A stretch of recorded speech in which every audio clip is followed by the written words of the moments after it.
की प्रकृति वालों, क्या आप भी दही को गलत तरीके से खाते हैं? तेल वाली, मिर्च मसाले वाली सब्जियां, दालें, अनाजों के साथ खाते हैं और यही एक सबसे बड़ा कारण है कि आपके शरीर में सुस्ती आना, बार बार वजन का बढ़ना और बार बार बीमार होना। अब एक कड़वा सच जान लो, दही जो है वो पचने में भारी होता है, जिस करके ये शरीर में कफ दोष को बढ़ाता है।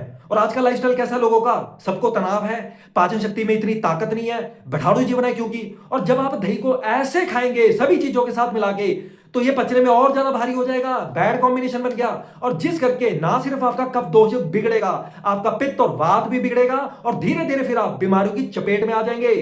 तो फिर हम दही खाना छोड़ दें? नहीं, बस आपको दही को सही ढंग से खाने का पता होना चाहिए। और आज इस वीडियो में मैं आपको 6 सही तरीके बताऊंगा कि कैसे दही को खाना है ताकि आपका कफ दोष ना बिगड़े।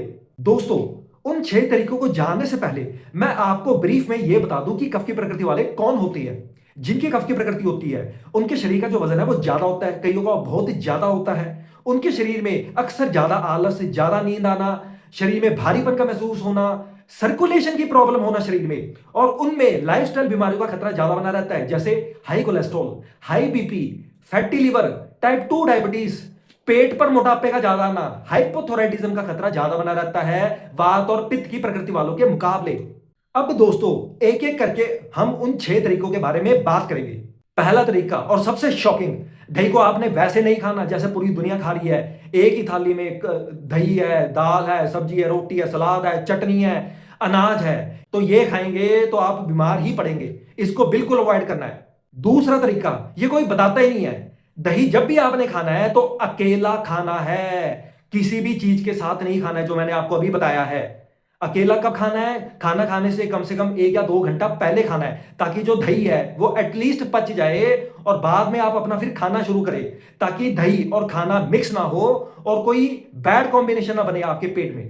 तीसरा तरीका, जिसके बारे में लोगों को पता ही नहीं है, आपने जब भी दही खाना है तो ताजा, फ्रेश, नेचुरली जो मीठा दही होता है वो नहीं खाना है, क्योंकि वो शरीर में थोड़ा सा ज्यादा कफ बढ़ाता है और आपके शरीर में पहले से ही कफ ज्यादा है। तो आपने प्रेफर करना है खट्टा मीठा दही या फिर खट्टा दही, जो कि आपके लिए थोड़ा ज्यादा अनुकूल है, ज्यादा सुटेबल है।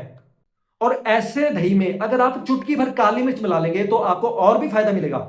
और जब भी आपने दही खाना है तो दिन के समय खाना है, 10 से लेकर 2 के बीच में। सुबह सुबह नहीं खाना है और ना ही रात को खाना है। और ये जो दही काली मिर्च वाला मैंने आपको तरीका अभी बताया है, ये सर्दियों में ज्यादा बेनिफिशियल होता है, क्योंकि सर्दियों में कफ दोष ज्यादा बढ़ता है शरीर में। और काली मिर्च क्या है, कफ दोष को कम करती है, मेटाबॉलिज्म को भी तेज बनाती है, पाचन को भी थोड़ा तेज करती है।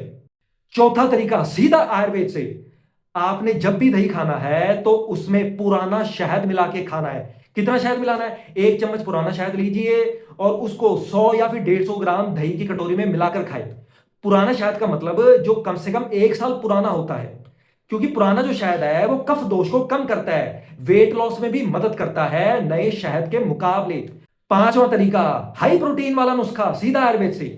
जब भी आपने दही को खाना है तो उसको मूंग दाल सूप के साथ खाना है, मूंग दाल के साथ नहीं खाना है। चाहे आप पीली वाली मूंग दाल का सूप बनाइए या फिर आप हरी वाली मूंग दाल का सूप बनाइए। तो कितनी मात्रा में ले? एक एक रेशो ले लो। 100 ग्राम अगर आप दही लेते हो तो 100 ग्राम मूंग दाल का सूप ले लो और फिर इसको खाओ।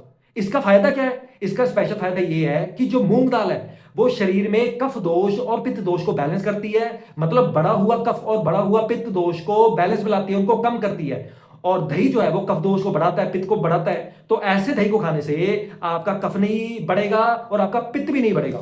आखिरी 6th तरीका, तीनों दोषों को बैलेंस करने वाला तरीका, सीधा आयुर्वेद से। आपने दही को खाना है तो उसमें आप आंवला चूर्ण को मिलाइए, क्योंकि दही को आंवला चूर्ण के साथ खाने से यह त्रिदोनाशक हो जाता है, मतलब तीनों दोषों का नाश करता है। मतलब अगर आपके कोई भी दोष बढ़ा हुआ है तो उसको यह बैलेंस में लाएगा। तो कितना आंवला चूर्ण लें हम? आपने 1 चम्मच आंवला चूर्ण ले लीजिए, उसको 100 या फिर 150 ग्राम दही में मिला के खाएं। ऐसे क्या होगा, आपका कफ दोष नहीं बिगड़ेगा, और भी अगर कफ दोष बढ़ा हुआ है तो वो भी कम होगा और बैलेंस में आएगा, और वात और पित्त भी नहीं बिगड़ेगा। तो ट्रिपल बेनिफिट्स आपको मिलेंगे इस तरीके से। अब जो मैंने आपको 6 तरीके बताए हैं, हम इनमें से बेस्ट की बात करें तो दही को आंवला चूर्ण के साथ खाना बेस्ट है, क्योंकि ये त्रिदोनाशक है, तीनों दोषों को बैलेंस में लाता है, जो भी दोष बढ़े हुए हैं आपके शरीर में। तो दोस्तों, इस वीडियो को ज्यादा से ज्यादा शेयर करें, लोगों को जागरूक बनाएं, क्योंकि लोग अभी भी दही को गलत तरीके से खाते हैं और फिर वो बीमार पड़ते हैं।